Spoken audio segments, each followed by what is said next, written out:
Radio Classique et iTélé présentent En route vers la présidentielle, les stars de l'actualité. On a appris hier que vous aviez étendu le dispositif zéro charge pour les PME à 1 an.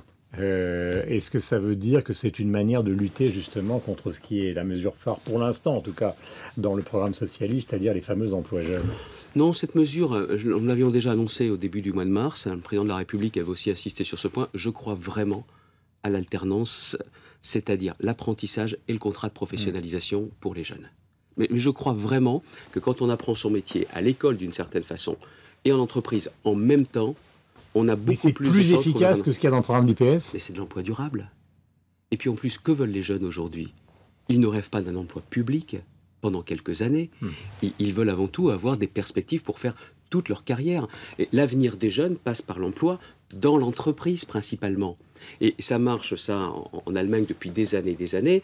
Alors moi, mon rôle, c'est pas de regarder l'Allemagne, hein, c'est formidable, ça marche là-bas. C'est, avec Nadine Morano, ce que nous sommes en train de préparer, c'est de nouvelles mesures. Il y aura un texte à l'Assemblée, là, dans les semaines qui viennent, de façon à pouvoir développer l'apprentissage avec un maître mot, la simplification. Il faut simplifier dans notre pays tous les systèmes, parce que c'est ce qui freine les entrepreneurs. Je vous entends dire sur les médecins, justement, on va aller plus vite que ce qui est prévu dans le programme du PS, sur les emplois. Ah non, je ne veux pas faire le programme du PS. Le PS veut obliger les médecins. Moi, je pense qu'il faut justement prendre en compte ce qu'est l'exercice libéral. Ça veut dire que vous en tenez compte maintenant, quoi. Ça devient un programme contre lequel vous vous battez. J'ai pas attendu ça. J'ai été nommé pour ma part, voilà, depuis le mois de novembre. J'ai tout de suite eu cette logique. Et d'ailleurs, pour ne rien vous cacher, j'ai toujours cette logique du volontariat en organisant les choses depuis mon premier passage au ministère de la Santé. Heureusement qu'on n'a pas attendu le Parti Socialiste pour avoir quelque chose en face de nous. Si tant est que ce soit un programme crédible, ce que je ne pense pas.